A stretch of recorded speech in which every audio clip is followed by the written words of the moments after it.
con detalle el versículo 17 y 18, ¿ok? Pero quiero leer todo el párrafo para que tengamos el contexto, ¿ok? Entonces vamos a observar el día de hoy un tema que se va a titular el endurecimiento incondicional. El endurecimiento incondicional. Vamos a comenzar leyendo la escritura, ¿va? Romanos 9, versículo 14 al versículo... ¿Qué está pasando? Sí, en Romanos 9, versículo 14 al versículo 18. ¿Ok? Vamos a comenzar leyendo la escritura. Dicen los versículos. Dice, ¿qué diremos entonces? ¿Que hay injusticia en Dios? De ningún modo, porque Él dice a Moisés, tendré misericordia del que yo tenga misericordia y tendré compasión del que yo tenga compasión. Así que no depende del que quiere ni del que corre, sino de Dios que tiene misericordia. Porque la escritura dice a Faraón, para esto mismo te he levantado, para demostrar mi poder en ti y para que mi nombre sea proclamado por toda la tierra. Así que Dios tiene misericordia del que quiere y al que quiere endurece. ¿Ok? Entonces, si ustedes recuerdan, el inicio de este pasaje lo observamos hace unas semanas. Y lo que sucedía ahí era básicamente que la gente estaba escuchando sobre la elección incondicional, que si recuerdan es cuando se elige a alguien para salvación, ¿sí? Estaban escuchando acerca de la elección para salvación y estaban reaccionando, esto es injusto. Estaban diciendo estas personas, Dios no puede hacer esto, ¿sí? Porque no sería bueno Dios si realiza la elección de ciertas personas para salvación, ¿ok? Entonces, ese es el contexto en el que nos encontramos ahorita. Por eso el versículo 14 dice, ¿qué diremos entonces? ¿Que hay injusticia en Dios? En otras palabras, ¿que Dios es malvado al realizar esto? ¿Sí? Y la respuesta de Pablo es no. ¿Sí? Tenemos que destacar mucho esto, amigos. El día de hoy, lo que destaca nuestra cultura en la que nos encontramos ahorita es el individualismo. O sea, que una persona, cada quien se rige por sí mismo, ¿sí? Y tú tienes la importancia que tú te das y tú tienes que decidir lo que sucede en tu vida y entonces lo que sucede con nuestra cultura es que cuando observa estos conocimientos, la forma en la que reacciona es diciendo, un Dios bueno respetaría nuestra libertad, ¿sí? Pero eso no es lo que realiza un Dios bueno, de acuerdo a Pablo, ¿sí? Entonces, lo que responde Pablo básicamente es, no hay injusticia en Dios. Y da una razón en el versículo 15. Chequen el versículo 15. ¿Cuál es su razón? Porque él dice a Moisés, tendré misericordia del que yo tenga misericordia y tendré compasión del que yo tenga compasión. ¿Okay? Entonces, la razón que da Pablo es un versículo que se encuentra en Éxodo 33. Este versículo ya lo sabemos la vez pasada, pero les digo brevemente qué es lo que concretamos. Fue que lo que decía este versículo, lo que decía este pasaje, es que Dios revela lo que significa ser justo de la siguiente forma. Dios dice, yo hago lo que sea mejor para mi gloria. ¿Sí? Entonces, lo que es justicia para Dios, en este caso, la esencia de lo que es algo justo, algo bueno, es que sea algo que exalte el nombre de Dios. Eso es lo que es algo justo. Algo que exalte el nombre de Dios. ¿Sí? Entonces, cuando Dios realiza una obra y la realiza de una forma justa, está exaltando su nombre en eso. Si realiza algo de forma injusta, no está dejando que su nombre sea exaltado. ¿Sí? Ese sería lo que funcionaría. Ya nada más para terminar esta introducción, recordando qué es lo que ya vimos. Si ustedes recuerdan, por ejemplo, en Romanos capítulo 3, se observaba cómo es que Dios había dejado pasar por alto muchos pecados, ¿sí? Y se dijo que entonces era injusto. Y la razón por la que sería injusto en este caso, si ya lo colocamos con lo que les estoy diciendo, es básicamente que sería injusto porque esos pecados disminuyen. ¿Cómo es que es Dios? Están yendo en contra de su gloria. Y entonces él, si estuviera actuando justamente, tendría que dar la condenación por cada uno de esos pecados para recuperar, en este caso, su gloria, ¿sí? Y la forma en la que hace eso es a través de Cristo. Cristo se convierte en aquel que recibe el peso de los pecados, recuperando así efectivamente la justicia de Dios, ¿sí? Pero noten que la esencia está yendo más allá de simplemente justicia de hacer algo que es bueno, sino que nos está diciendo exactamente qué es bueno, ¿sí? Está yendo más allá de decir justicia es dar lo que cada uno merece, pero ¿con qué base? La base es si exalta o no la gloria de Dios, ¿sí? Y en este caso, ya regresando a nuestro pasaje, Dios es justo al estar eligiendo a las personas para salvación, porque cuando Él elige, Él está en ese momento exaltando su propia gloria, ¿sí? Lo que hace que se exalte su gloria no es si tú y yo somos libres y se nos elige y cada quien elige su salvación o no. Lo que exalta su gloria es que Él lo hace. Dios lo hace y no lo hace nadie más, ¿sí? Básicamente esa es la idea. ¿Ok? Ahora es bien importante nada más para el estudio que vamos a tener el día de hoy, que recordemos esta idea principal. Dios, entonces, es exaltado cuando tiene libertad. Dios es exaltado cuando tiene libertad, ¿sí? Cuando es libre de cualquier otra influencia externa, Dios está diciendo básicamente, yo estoy arriba de todo. Entonces está exaltando su gloria. ¿Okay? Entonces es bien importante recordar esa idea. Ahora sí vámonos a nuestros versículos del día de hoy, que son los últimos dos del pasaje que leímos. ¿Okay?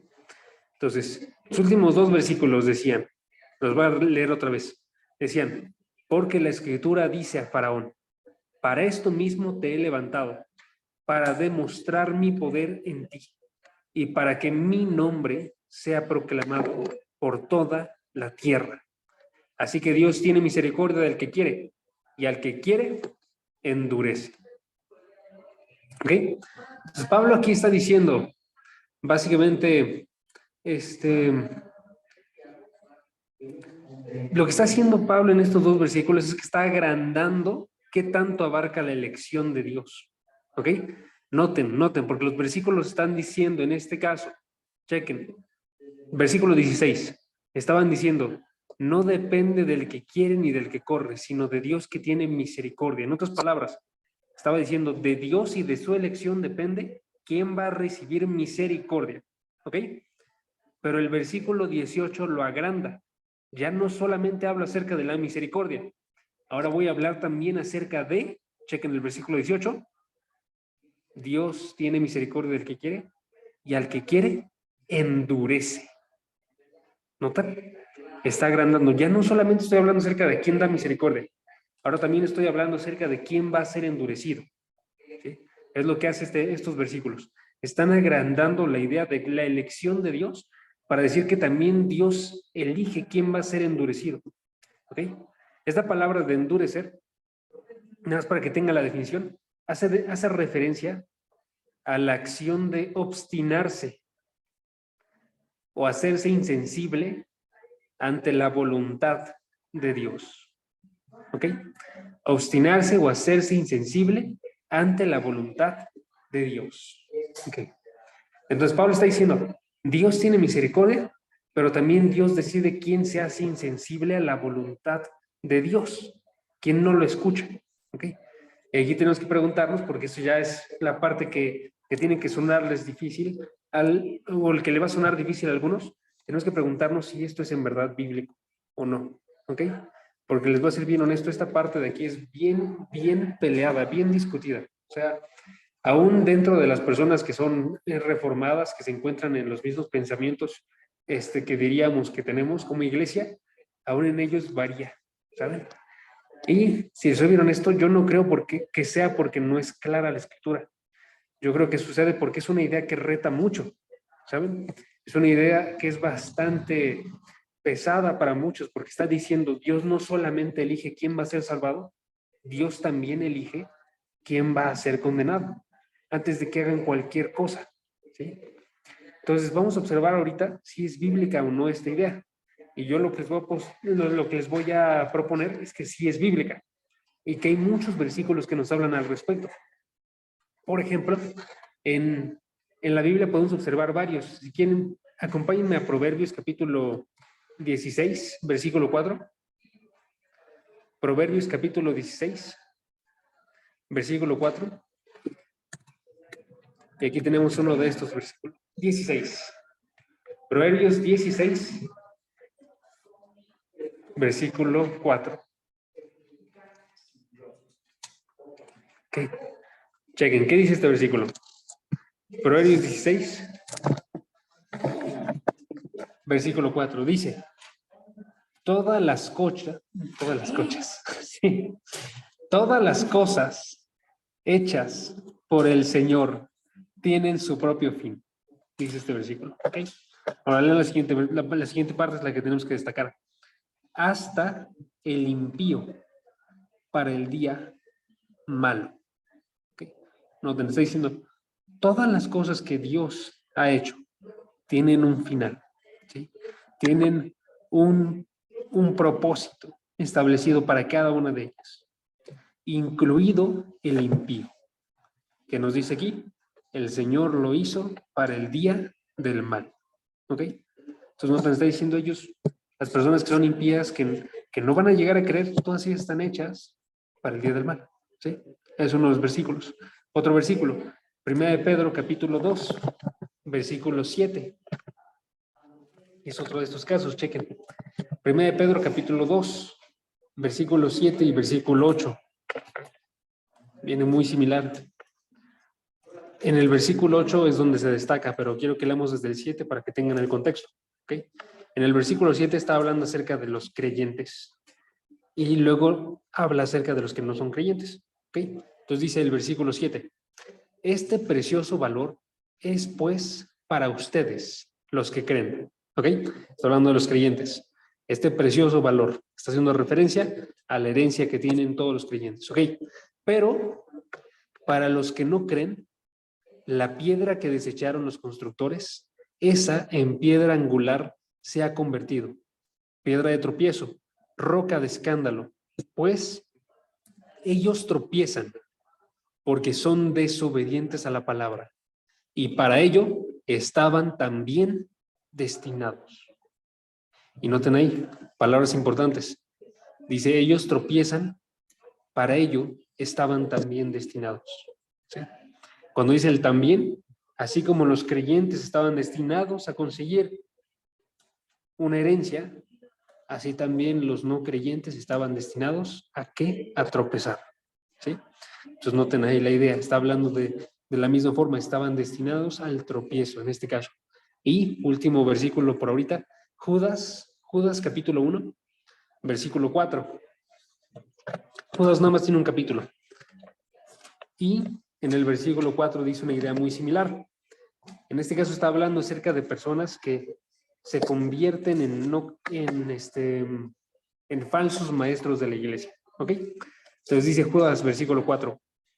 Pues algunos hombres se han infiltrado encubiertamente, los cuales desde mucho antes estaban marcados para esta condenación, impíos que convierten la gracia de nuestro Dios en libertinaje y niegan a nuestro único soberano y Señor Jesucristo.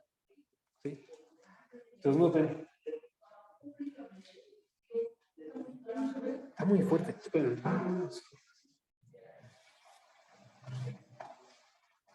Creo que ya me estoy distrayendo mucho, no lo voy a escuchar mi propia voz. Sí.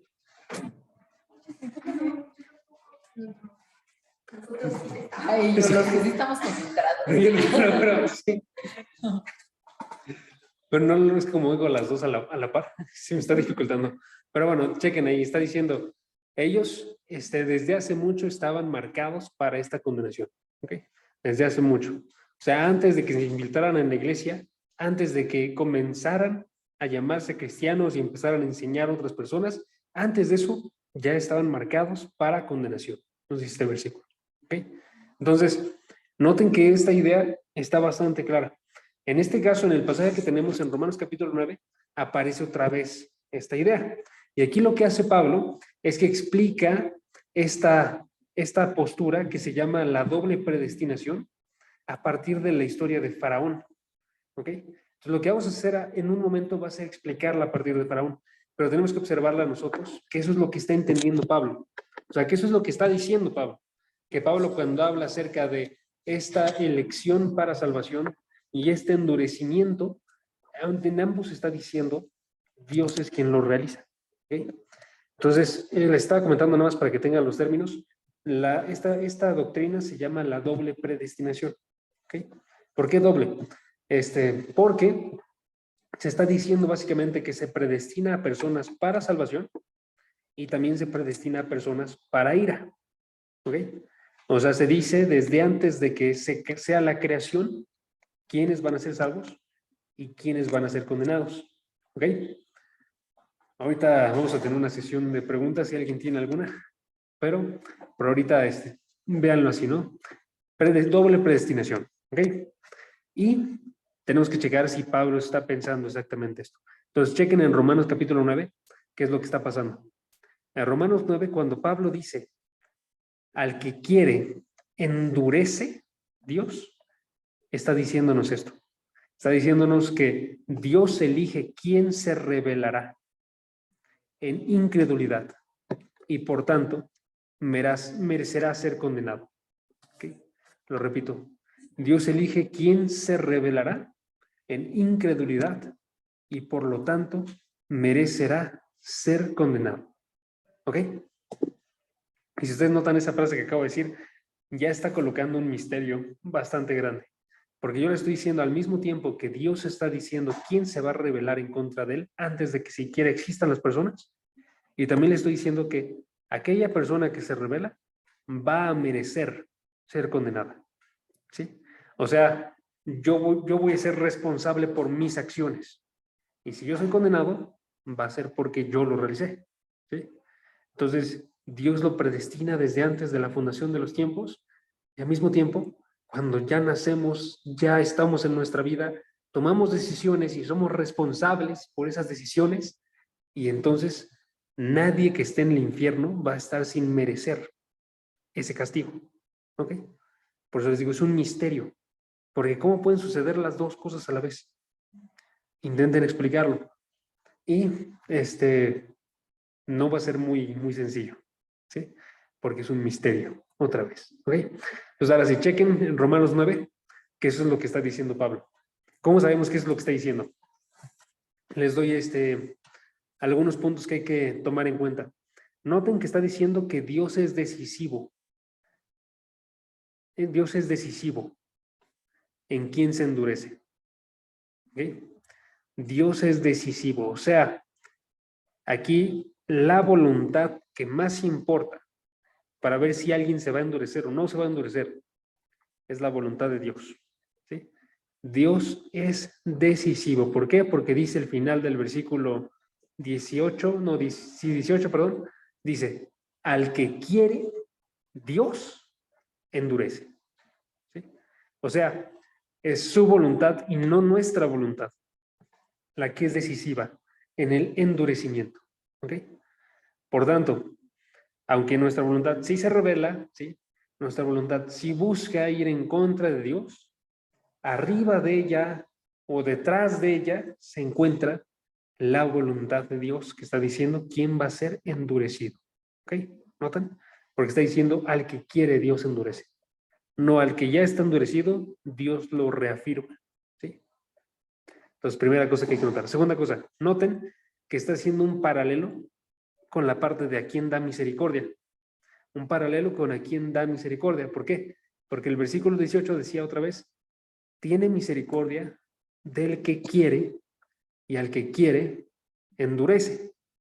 O sea, la misericordia que recibimos nosotros para salvación, estos dones, regalos de parte de Dios que son incondicionales y Dios nos los da sin nada que tú hayas realizado, es igual que la parte del endurecimiento. El endurecimiento entonces también se da sin que tú realices absolutamente nada, ¿sí? Porque se da antes de la fundación de los tiempos. ¿Está entendiendo? Sí, ok, va. Tercera cosa, noten también que esto se compara con el ejemplo de Jacob y Esaú. Jacob y Esaú, cuando estábamos terminando nosotros de ver estos versículos, el 11 al 13, se estaba diciendo que los mellizos, versículo 11, antes de que hubieran nacido y antes de que hubieran hecho nada que fuera bueno o malo, se seleccionó a uno y no se seleccionó al otro. ¿Sí? Es la misma idea. Termina el versículo 13. A Jacob amé, a Esaú aborrecí. ¿Okay? Entonces está hablando de esto mismo, está hablando acerca de la misericordia de Dios que se entrega sin que hubiera hecho nada Jacob, sin que hubiera nacido, sin que hubiera hecho nada bueno ni malo, y el endurecimiento que se entrega a Esaú sin que hubiera hecho absolutamente nada bueno o malo. ¿Sí? Una cuarta forma en la que podemos verlo, noten el versículo 19. Versículo 19. Ese es bien, bien importante, porque algunos dicen, les digo que no se refiere a este tipo de endurecimiento del que estoy hablando.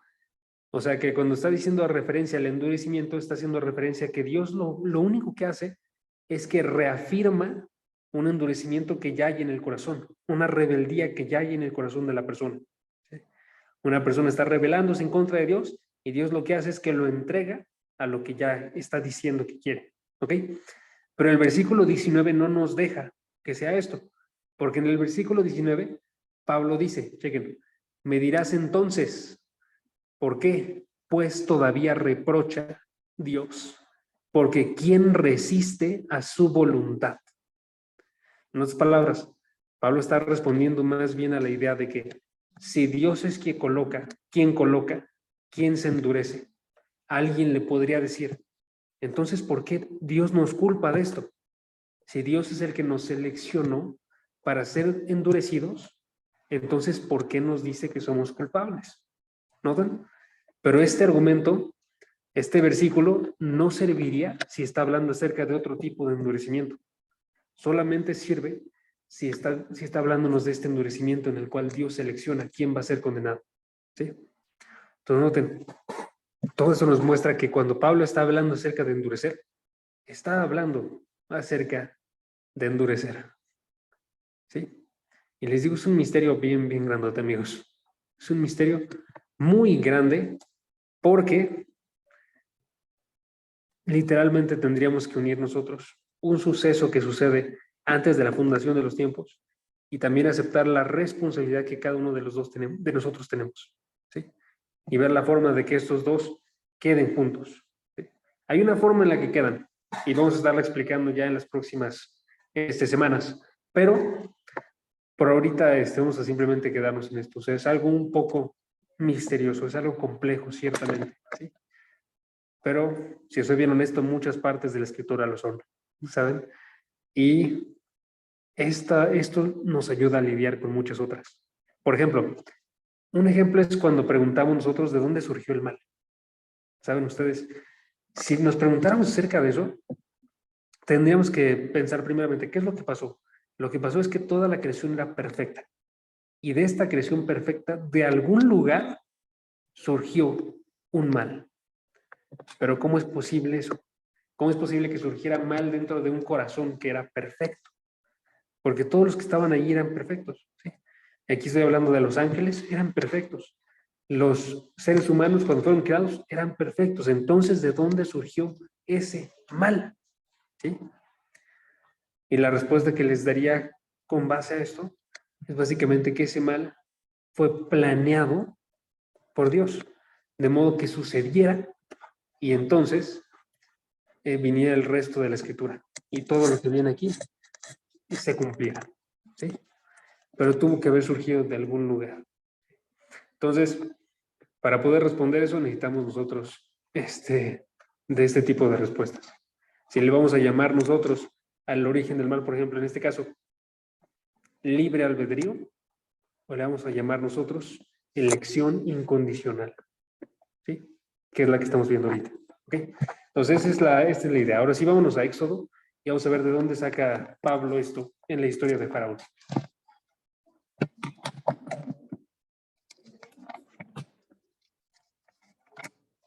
Éxodo. Ya vamos a estar en Éxodo, vamos a leer varias partes, pero el versículo que se cita es el capítulo 9. Éxodo capítulo 9, versículo 17. ¿Ok? Ese es el versículo que Pablo cita en Romanos. ¿Ok? Éxodo 9, versículo 17. ¿Ok? Nada más para que tengamos el contexto. ¿Qué está pasando hasta ahorita dentro del libro de Éxodo? Lo que ha pasado básicamente es que Moisés es seleccionado por Dios. Es enviado a Egipto para ordenarle a Faraón, junto con su hermano, para ordenarle a Faraón que deje ir al pueblo de Israel. ¿Sí? Que los deje salir de Egipto, que los deje irse hacia la tierra prometida. Y lo que sucede en ese momento es que Faraón se niega una y otra vez. ¿Sí? Y por sus negaciones, Dios envía plagas, 10 plagas, y después el milagro que sería el partir el mar en dos, para poder liberar a su pueblo, para mostrar que Él es Dios y que está arriba de Faraón y de todos los dioses de Egipto. ¿Sí? Entonces, aquí, otra parte que destaca, que tenemos que notar, es que se ve un endurecimiento de Faraón. Cada vez que Moisés va a hablar y decirle a Faraón, deja ir al pueblo, Faraón sufre este endurecimiento en su corazón. Tiene un endurecimiento de modo que no responde bien, sino que dice, no los voy a dejar ir. ¿Quién es Jehová para que yo responda a él? ¿Sí? Entonces, eso sucede, por ejemplo, chequen ahí en el pasaje, en el versículo 12, en Éxodo 9:12 aparece uno de estas ocasiones.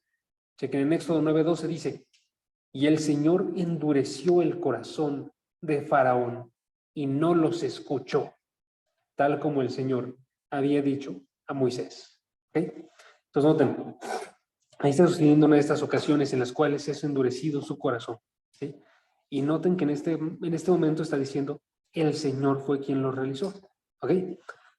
Y noten aún más importante, porque esta sí la quiero destacar completamente, se está diciendo al final del versículo, tal como el Señor había dicho a Moisés. ¿Ok? Tenemos que preguntarnos, ¿cuándo le había dicho Dios a Moisés esto? ¿Sí? La respuesta es que se lo dijo en Éxodo capítulo 4, versículo 21, y luego en Éxodo 7, versículo 3. Pero ahorita vamos a leer el del 4. Chequen el del 4, porque es el más temprano que sucede. ¿Ok? O sea, este sucede primero que todo lo demás. En Éxodo 4, 21 dice, el Señor dijo a Moisés, cuando vuelvas a Egipto, mira que hagas delante de Faraón todas las maravillas que he puesto en tu mano. Pero yo endureceré su corazón, de modo que no dejará ir al pueblo. ¿Ok? Quiero que nos den ahí. Esto está situado antes de que le pidan nada a Faraón. Antes de que se muestre que Faraón iba a decir que no, se está diciendo esto. Está diciendo, Moisés, tú vas a ir a Egipto. Cuando vayas a Egipto, tú vas a hacer milagros. Vas a hacer que tu bastón se convierta en serpiente, que eso lo hizo Aarón. Vas a colocar tu mano, estoy intentando recordar cuáles son los milagros. Vas a hacer milagros, ¿sí? ¿Cuál? Ajá. Pero ese fue delante de los israelitas, según yo. Por eso es que yo no lo dije. Bueno, pero bueno, hizo milagros delante de Faraón. El de la serpiente seguro que lo hizo. ¿Sí? Entonces, hizo milagros delante de Faraón. El del agua en sangre también, ¿sí? Y luego le pidió que fuera liberado su pueblo. Y se dice aquí, cuando tú hagas eso, yo endureceré su corazón, de modo que no dejará ir al pueblo. ¿Ok? Noten. Entonces noten ahí qué tan importante es que está haciendo una profecía a Dios de algo que va a realizar Él, que va a endurecer el corazón, que después se cumple. ¿Sí? Y entonces ustedes checan cada ocasión en la cual se menciona el endurecimiento del corazón de Faraón y al menos en la mayoría y principalmente ahorita vale la pena destacar, en las primeras aparece una frase bien importante. Chequen, Éxodo 7:13. Éxodo 7:13 es antes de la primera plaga. ¿Ok? En Éxodo 7:13 dice, sin embargo, el corazón de Faraón se endureció y no los escuchó. Noten, ahí nos está diciendo quién lo endurece, pero las siguientes palabras nos dicen quién fue. Dice el versículo, tal como el Señor había dicho. Dios dijo, yo endureceré su corazón de modo que no deje ir al pueblo. Y aquí está diciendo, sucedió el endurecimiento del corazón de Faraón, tal como el Señor había dicho. Y sucede ahí. Sucede después de la primera plaga, Éxodo 7:22, dice el Éxodo 7:22, pero los magos de Egipto hicieron lo mismo con sus encantamientos. El corazón de Faraón se endureció y no los escuchó, tal como el Señor había dicho. Sucede después de la segunda plaga, en Éxodo 8:15. Sucede después de la tercera, en Éxodo 8:19. ¿Sí? Y siempre termina con esta misma idea. ¿Sí? Éxodo 8:19, se los voy a leer.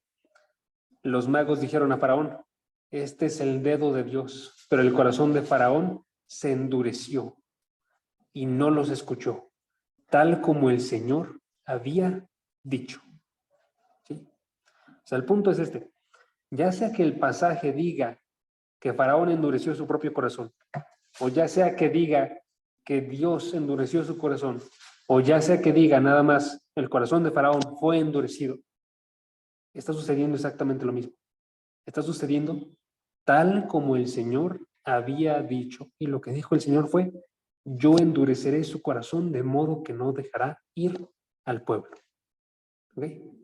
Lo que significa esto es que detrás del endurecerse a sí mismo, detrás del endurecerse general, ¿sí? En ambos casos está el plan y el propósito de Dios obrando. ¿Sí? Entonces, cuando Pablo ve esto, dice entonces, Dios endureció el corazón de Faraón. Y lo que hace en el versículo que tenemos aquí, de presente, el que nos envió hasta Éxodo, que es Romanos 9:18, es que nos da la razón por la cual Dios endurece el corazón de algunos. ¿Sí? Les leo Éxodo, Romanos 9:18, perdón.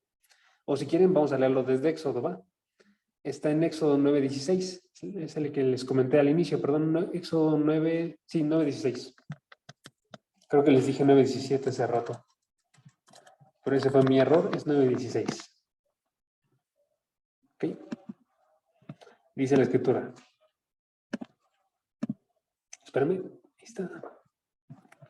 Quizá dice, en verdad, por esta razón te he permitido permanecer, para mostrarte mi poder y para proclamar mi nombre por toda la tierra. ¿Ok? Lo que está diciendo ahí es, ¿cuál es la razón por la cual Dios permitió que Faraón gobernara? ¿Cuál es la razón por la cual Dios endureció su corazón? Fue para, terminaba el versículo, para, versículo 17, perdón. No, 16. Para mostrar mi poder y para proclamar mi nombre por toda la tierra. Esa parte nos está diciendo qué es lo que es importante para Dios, principalmente, que es proclamar su nombre por toda la tierra. ¿Sí? Entonces noten que esto se relaciona muy directamente con nuestro pasaje. En nuestro pasaje estaban preguntando a las personas, ¿no es injusto Dios cuando Él elige a unos para salvación? Pablo está agregando, ¿no es injusto Dios cuando elige a unas personas para condenación? Y responde, no. ¿Por qué? Porque lo que realiza Dios siempre lo está realizando con el mejor motivo que existe. El motivo bueno, que es levantar su nombre en toda la tierra. En las palabras, que Dios sea alabado, que su gloria sea exaltada. ¿Sí? Por eso es que Pablo eligió este versículo.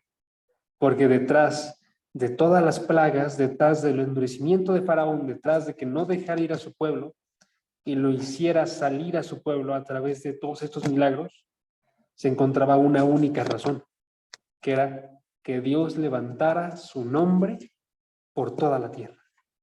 ¿Sí?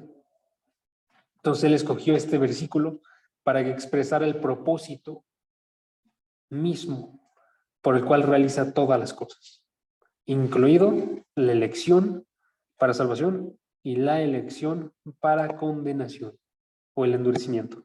¿Ok? Es lo que observamos aquí. Entonces, vamos a terminar con una conclusión y ya dejo que pregunten si tienen alguna duda. Conclusión. ¿Ok? En las conclusiones siempre hay que colocar aplicaciones, amigos. Si a alguien le toca predicar, es bien importante que siempre recordemos las aplicaciones. Ahorita si han notado, he dejado básicamente nulo todo el estudio de aplicación. Pero es bien importante realizar esta pregunta. Exactamente, ¿para qué escribió el Espíritu Santo esto? ¿Qué quería generar en cada uno de nosotros? ¿Saben? ¿Qué diferencia hace esto en nuestras vidas? ¿Sí? Porque nosotros vamos a dar una aplicación a esto, independientemente de que si ustedes creen esto, van a darle una aplicación. Y no quiero que den una aplicación incorrecta, como lo podría ser, por ejemplo, ok, si Dios elige quién va a ser salvado, si Dios elige quién va a ser condenado, entonces no tiene ningún sentido que yo les predique a nadie. Es una mala aplicación, ¿sí? Otra aplicación mala, si Dios elige entonces quién va a ser condenado, entonces él, entonces tengo que verlo como un Dios malo y voy a dejar yo de adorar a este Dios. Mala aplicación también, ¿sí?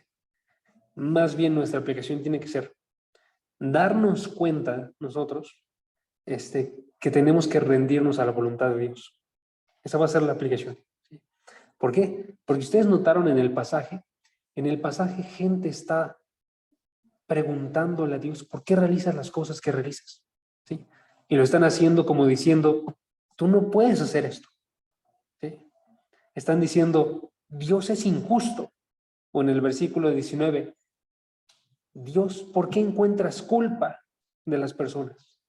¿Qué están haciendo? Están retando a Dios, cosa que no deberían, ¿no? Más bien ellos deberían de decir, Dios, tú eres como sea que tú te revelas y yo tengo que aprender a adorarte por quién eres tú y no por lo que yo pienso acerca de ti. ¿Sí? Entonces, este pasaje nos envía grandemente a que nos rindamos por completo a la voluntad de Dios. Que yo diga, voy a adorar a Dios tal y cual Él es. ¿Sí? Y no como sea que yo quiera que Él sea. ¿Ok? Y nos tienen que darnos cuenta también que tú y yo no tenemos la respuesta a qué es lo que es bueno y qué es lo que es malo. Nuestra forma de juzgar es extremadamente errónea. Solamente Dios sabe qué es lo que es bueno y qué es lo que es malo. Y en este caso Él dice, lo bueno y lo mejor es que el nombre de Dios sea exaltado. Y esa es la forma en la que en la que define absolutamente todo. ¿Sí? Y esa es una buena noticia, ahorita les digo por qué. Pero es una definición de bueno y malo que no tenemos nosotros de forma natural. Usualmente nosotros definimos de forma natural, lo bueno es aquello que me hace bien a mí, lo malo es aquello que me hace mal a mí. ¿Sí? Pero eso no es lo que es bueno y lo que es malo. Lo bueno es lo que respeta mi persona, lo malo es lo que ignora mi persona, incluso sobre las demás personas. ¿Sí? Pero eso sigue sin ser lo que es bueno y lo que es malo. ¿Sí? Lo que es bueno es lo que exalta la gloria de Dios por sobre todas las cosas. ¿Ok? Y les digo que es una buena noticia, porque esa razón específica es la que mueve nuestra salvación. Esa razón específica es la que mueve nuestra salvación. Si lo que fuera la definición de bueno y malo fuera lo que respeta a una persona, y Dios es la mayor persona que existe,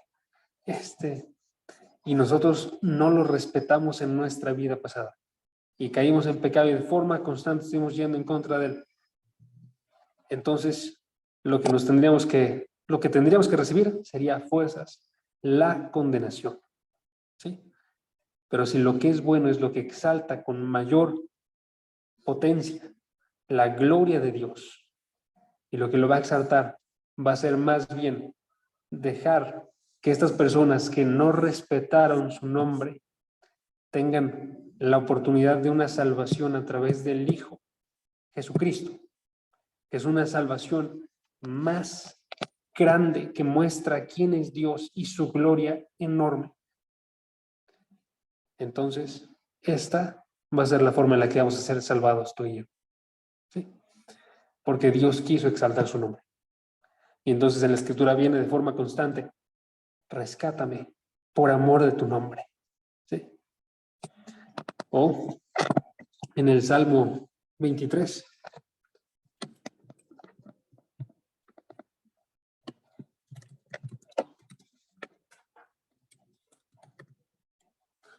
Dice, restaura, versículo 3, restaura mi alma, Él restaura mi alma, me guía por senderos de justicia por amor de su nombre. ¿Sí? Por amor de su nombre, Él está trayéndonos a salvación. Entonces, tenemos que ser confrontados y someternos a la voluntad de Dios, una voluntad que diga su gloria por sobre todas las cosas. La gloria de Dios por sobre todas las cosas. ¿Sí? Entonces vamos a terminar orando con esta idea, ¿va? ¿Me acompañan? Vamos a orar. Padre, gracias porque tú nos permites observar un poco más acerca de ti. Ayúdanos a que podamos entender, en verdad, cómo es que eres tú a través de tu palabra, que podamos recibirte tal cual tú eres, que no tengamos dudas de que tú eres el único Dios que tiene gloria verdadera y que esa gloria está en absolutamente todas tus acciones. Que no pensemos nosotros por ningún momento que esta forma de actuar tuya puede ser vista como mala, sino que más bien nosotros nos rindamos a que esto es tu voluntad, Padre, que podamos nosotros admitir que no somos sabios verdaderamente, que no somos justos verdaderamente, y que tú eres el único que puede en verdad decidir qué es lo que es bueno, justo, santo y verdadero. Padre, ayúdanos a que podamos recibirte a ti como este Dios glorioso y vivir para exaltar tu nombre todos los días. Que no nos rindamos de predicar la palabra, que podamos nosotros de forma constante enviar a las personas hacia tu Hijo Jesucristo y que puedan observar lo grande que eres. En el nombre de Jesús. Amén. ¿Qué, amigos? ¿Cómo ven?